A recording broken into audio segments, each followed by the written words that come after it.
नमस्कार। आकाशवाणी से विश्व दर्पण के साथ मैं विशाल शर्मा।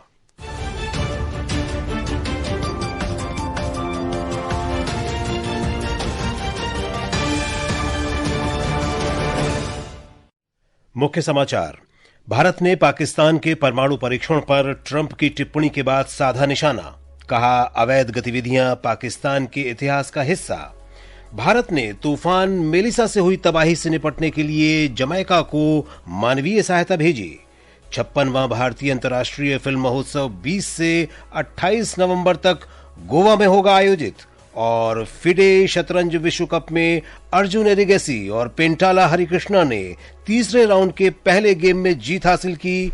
गुकेश, प्रज्ञानंदा और विदित की बाजियां रहीं ड्रॉ।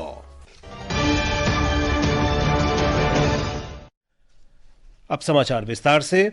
भारत ने आज पाकिस्तान पर आरोप लगाया कि गुप्त और अवैध परमाणु गतिविधियां उसके इतिहास का हिस्सा हैं। विदेश मंत्रालय के प्रवक्ता रणधीर जायसवाल ने आज नई दिल्ली में कहा कि भारत ने पाकिस्तान के परमाणु परीक्षण पर अमेरिका के राष्ट्रपति डोनाल्ड ट्रंप की टिप्पणी का संज्ञान लिया है।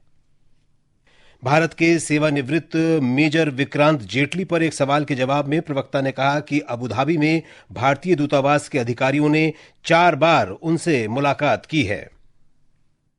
पिछले कई महीनों में 4 बार हम लोगों ने कॉन्सुलर एक्सेस मांगा और उसके तहत हमारे दूतावास के अफसर उनसे जाके मिले हैं। साथ ही साथ हम लोग इनके परिवार से और उनकी धर्मपत्नी हैं उनसे संपर्क में रहे हैं। अभी हाल ही के दिन में 3 नवंबर को दिल्ली हाईकोर्ट का भी आदेश आया था और उसके मुताबिक जो भी हमसे जो असिस्टेंस हो सकता है उसको हम लोग उनको ऑफर कर रहे हैं। श्री रणधीर जायसवाल ने कहा कि दूतावास के अधिकारी हिरासत में लिए गए मेजर की पत्नी सहित उनके परिवार के साथ लगातार संपर्क में हैं।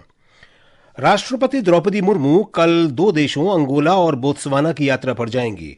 राष्ट्रपति अंगोला के राष्ट्रपति जोआओ मैनुअल गोंजाल्वेस लॉरेंको के निमंत्रण पर यात्रा के पहले चरण में अंगोला जाएंगी। भारत और अंगोला इस वर्ष राजनयिक संबंधों की स्थापना की 40वीं वर्षगांठ मना रहे हैं। ब्रिटेन के न्याय मंत्रालय के एक प्रतिनिधिमंडल ने आज दिल्ली में विधि और न्याय मंत्रालय के अंतर्गत विधायी विभाग के सचिव के साथ बैठक की। बैठक के दौरान दोनों पक्षों ने विधि और न्याय के क्षेत्र में द्विपक्षीय सहयोग बढ़ाने पर व्यापक चर्चा की। दोनों पक्षों ने दोनों देशों के बीच समझौते के परिचालन संबंधी पहलुओं पर भी चर्चा की। केंद्रीय मंत्री पीयूष गोयल ने न्यूजीलैंड की अपनी आधिकारिक यात्रा के दूसरे दिन दोनों देशों के बीच व्यापार, निवेश, संपर्क और सांस्कृतिक आदान प्रदान बढ़ाने के लिए उच्च स्तरीय बैठकें की।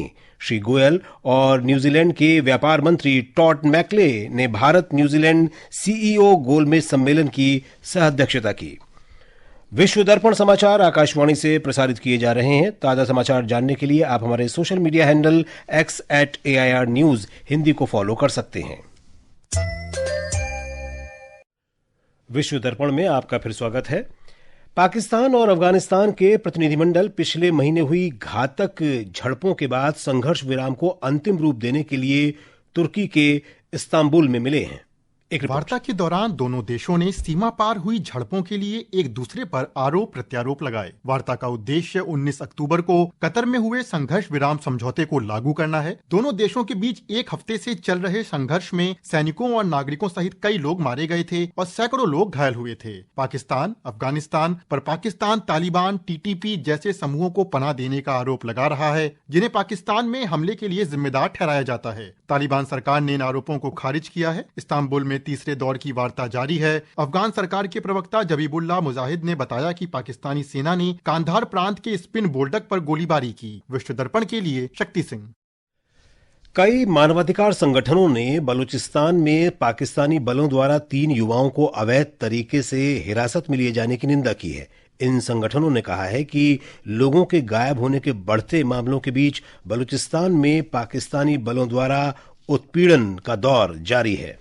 बलोच राष्ट्रीय आंदोलन BNM के मानवाधिकार विभाग पांक ने कहा है कि 2 अन्य लोगों के साथ नेशनल डेमोक्रेटिक पार्टी के उप आयोजक सलमान बलोच को प्रांतीय राजधानी क्वेटा के बोलन प्लाजा में कल गैर कानूनी छापेमारी के दौरान जबरन गायब कर दिया गया। बलूचिस्तान में राजनीतिक कार्यकर्ताओं को अवैध तरीके से हिरासत में लिए जाने के मामलों में वृद्धि हुई है। मानवाधिकार संगठनों ने अंतर्राष्ट्रीय समुदाय से लोगों को जबरन गायब किए जाने सहित बलूचिस्तान में जारी मानवाधिकारों की अवमानना घटना को लेकर पाकिस्तान पर दबाव बनाने का आग्रह किया है। विश्व दर्पण के लिए Vaishnavi.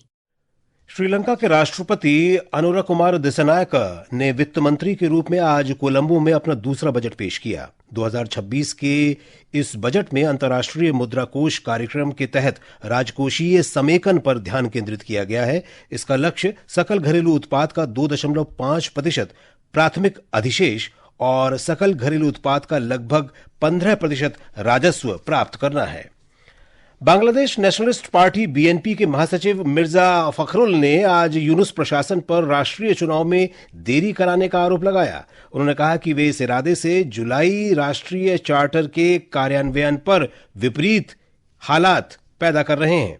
United news of Bangladesh UNB की रिपोर्ट के अनुसार ढाका में पार्टी की रैली का उद्घाटन करने से पहले फखरुल ने कहा कि बांग्लादेश के लोग अगले वर्ष फरवरी में एक ही दिन राष्ट्रीय चुनाव और जुलाई चार्टर पर जनमत संग्रह कराने के अलावा कुछ भी स्वीकार नहीं करेंगे।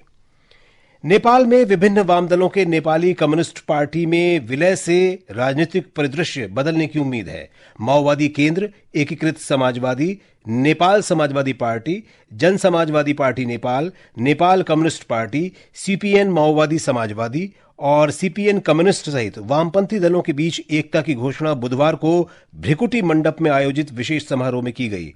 अब वामपंथी दल जेनजेड की उम्मीदों पर खरा उतरकर जनादेश प्राप्त करने की आकांक्षा रखते हैं। 56वां भारतीय अंतर्राष्ट्रीय फिल्म महोत्सव इफी 20 से 28 नवंबर तक गोवा के पणजी में आयोजित किया जाएगा। सूचना और प्रसारण राज्य मंत्री डॉक्टर एल मुरुगन ने आज नई दिल्ली में संवाददाता सम्मेलन में कहा कि ये फिल्म महोत्सव दुनिया भर के क्रिएटर्स के लिए सेतु का काम करेगा। प्रधानमंत्री नरेंद्र मोदी के नारी शक्ति विजन के अंतर्गत इस वर्ष लगभग 50 महिला निर्देशकों की 50 फिल्में प्रदर्शित की जा रही हैं। इसके द्वारा हम उन्हें समान अवसर देना चाहते हैं, इक्वल अपॉर्चुनिटी। वहीं सूचना और प्रसारण सचिव संजय जाजू ने कहा कि इफ्फी का उद्घाटन समारोह 20 नवंबर को होगा। इस वर्ष पहली बार 3 देश फिल्मोत्सव में मुख्य रूप से भाग ले रहे हैं। जापान इस बार मुख्य फोकस देश है। न केवल वहां की फिल्में दिखाई जाएंगी, बल्कि फिल्म निर्माता, निर्देशक, अभिनेता भी इस फिल्मोत्सव में भाग ले रहे हैं। हमारे पास अन्य भागीदार देश के रूप में स्पेन और ऑस्ट्रेलिया भी है। भारत ने तूफान मेलिसा के कारण बर्बादी के बाद क्यूबा को लगभग 20 टन राहत सामग्री भेजी है। मानवीय सहायता लेकर विशेष विमान आज क्यूबा पहुंचा। हवाना में भारतीय दूतावास ने कहा कि भारत क्यूबा के लोगों के साथ एकजुटता के साथ खड़ा है।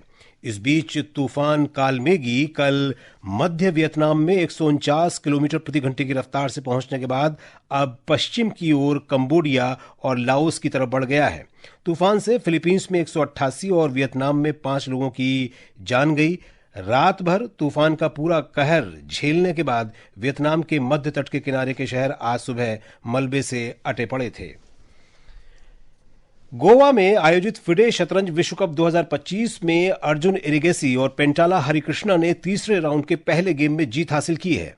अर्जुन ने उज्बेकिस्तान के शमसुद्दीन वोखिदोव को हराया, जबकि ग्रैंडमास्टर पेंटाला हरिकृष्णा ने डैनियल दर्धा को हराकर बढ़त बनाई। विश्व चैंपियन डी गुकेश ने तीसरे दौर का पहला गेम फ्रेडरिक स्वेन के साथ ड्रॉ खेला। एरिगेसी ने नॉकआउट टूर्नामेंट में लगातार तीसरी जीत दर्ज की।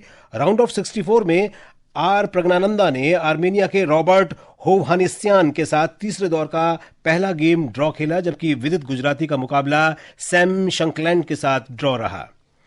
भारत और ऑस्ट्रेलिया के बीच 5 टी20 क्रिकेट मैच की श्रृंखला का 5वां और अंतिम मैच कल ब्रिस्बेन के गाबा स्टेडियम में खेला जाएगा। यह मैच भारतीय समय अनुसार दोपहर 1:45 पर शुरू होगा।